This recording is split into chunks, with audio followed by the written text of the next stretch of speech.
Okay, तो अब अगले पे चलते हैं। ऐसा ये भी थोड़ा देख लो, ये जो एम है ना, इसका मतलब है जो मास्क यूज़ हुए हैं, ऊपर की एग्जांपल में 3 मास्क यूज़ हुए थे ना, तो इधर 3 आ जाएगा। और ये इधर टोटल 9 मास्क, इधर 9 आ जाएगा। तो 3/9 का अंडर रूट, इस तरह करके है कोई चीज़। ठीक है। अच्छा जी, चैप्टर 4 पार्ट 1 पढ़ लिया हमने। चैप्टर 4 पार्ट 2 देख लें।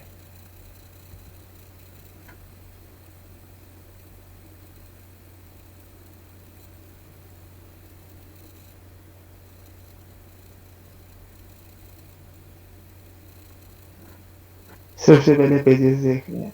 ओ, चैप्टर 4 पार्ट 2, हाफ ट्रांसफॉर्म।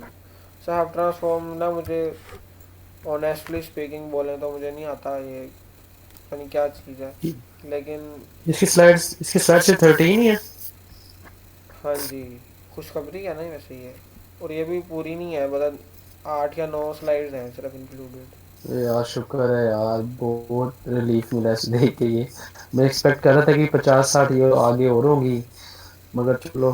ये अच्छा। सिर्फ इसका, मगर आपको नहीं पता इतना ज्यादा तो आप फिर हमें बेसिक कॉन्सेप्ट्स दे दो, हाँ, या फिर जो आपको पता है लेकिन या कोई न्यूमेरिकल आ सकता है इससे रिलेटेड तो वो हाँ, बता दो, दैट्स ऑल। हाँ बिल्कुल ऐसे ही है। तो अच्छा, एक तो खुशखबरी ये है कि इसको रट्टा भी मार लोगे तो फिर भी नंबर ले लोगे किसी तरीके से। खैर, खैर हम इसको देख लेते हैं क्या है। हब ट्रांसफॉर्म जो है, कह रहा है design specifically to find lines where a line is a collection of as points there are adjacent and have the same direction. अच्छा, तो यहाँ पे ये कह रहा है कि अगर हमारे पास ये एग्जांपल है, वो जो मैंने इमेज खोली हुई थी,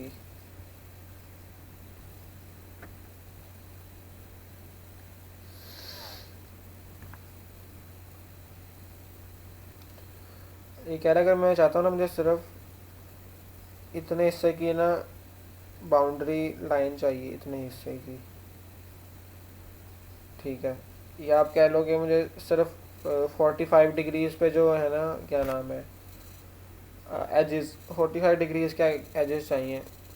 तो उसके लिए ये यूज़ होता है half transform to find lines where are line collection of as points and have the same direction. किसका जी मैसेज है?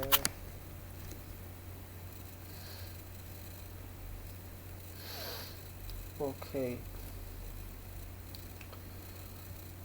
half transform that takes a collection of n edge points and efficiently finds all the lines on which the edge points lie।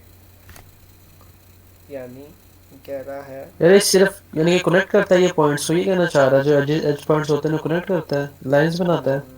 देखते हैं, takes a collection of n edge points and efficiently find all the lines on which the edge points lie। मसलन अगर कह लो कि ये है image, और pen ले लेते हैं।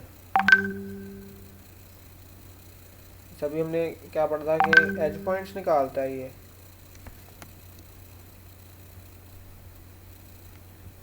To takes a collection of an edge points. ठीक है, हमने इसको एज पॉइंट्स दे दिए एन। ठीक है, फॉर एग्जांपल हमने इसको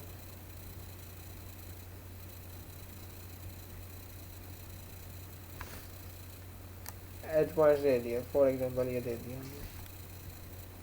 उसके बाद क्या कह रहा है ये, efficiently find all the lines on which the age points लाई। कह रहा अब सारी लाइंस फाइंड करेगा ये लाइन का टूल भी आ गया। ठीक है, अब ये सारी लाइंस फाइंड करेगा कि जिसके ऊपर ये एज पॉइंट्स लाई कर सकते हैं। यानी फॉर एग्जांपल अगर मैं ये लाइन बना दूँ, तो ये मेरे ख्याल से इसको नहीं बनानी चाहिए। तो ये मेरे ख्याल से इस तरह बिल्कुल जो सही सही लाइंस बननी चाहिए ना, वो निकालेगा यहाँ से ऐसे करके।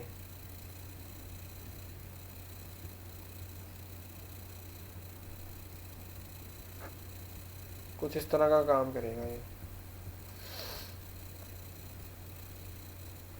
अच्छा, which the edge points lie.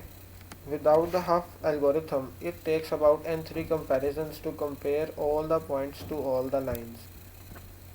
अच्छा जी, इसमें इसने एक अच्छा यानी कि मुझे मुझे ये समझ आई कि वो जितने आपने पॉइंट्स लगाए थे वो पहले सबको एक दूसरे का ज्वाइन करेगा, फिर एंड पे जो एक परफेक्ट किस्म का मेरे ख्याल से बाउंड्री बनेगा उसको एंड पे मेरे ख्याल से वो सिलेक्ट करेगा।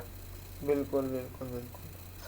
तो अगर हम इसको यूज नहीं करेंगे तो वो कह रहा है कि n की पावर क्यूब शायद लेगा टाइम वो हाँ, कंपैरिजंस के अंदर। अगर ये मेरे पास लाइन है तो ये मतलब बेसिकली इस तरह अगर आमतौर पे करें तो उस तरह करेगा कि पहले इसको इसके साथ कंपेयर करेगा, फिर ऐसे कंपेयर फिर करेगा, ऊपर कहेगा हाँ नहीं सबके ये भी साथ नहीं ठीक, ये भी जोड़ेगा। नहीं ठीक, ये भी नहीं ठीक, ऐसे नहीं ठीक, नहीं ठीक, नहीं ठीक, तो हाँ ये ठीक है, लाइन लगा देगा। जिसके फिर साथ डिस्टेंस कम होगा शायद उसके साथ ये जाएगा। इस तरह तो एन स्केयर हो जाएंगे, इसको इससे कंपेयर करेगा।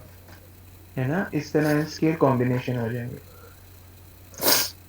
अच्छा हाँ, फिर ये भी हो सकता है ना कि अब इधर खड़ा होके फॉर एग्जांपल, अच्छा पता नहीं है इसके होते हैं या इसको इधर से सारों को तलाश करेगा, इससे इधर लगा देगा, इसको सारों के लिए तलाश करीबी करेगा।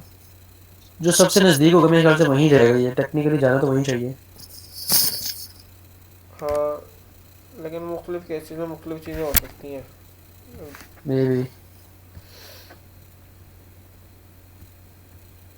अच्छा जी, चैप्टर 4 टेक्स अ कलेक्शन अच्छा without to compare on the lines, ठीक हो गया, आगे जी।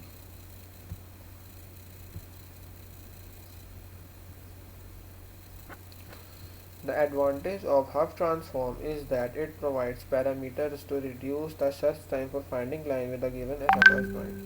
The parameter allow the quantization of line search space. These parameters can adjusted based on application requirements.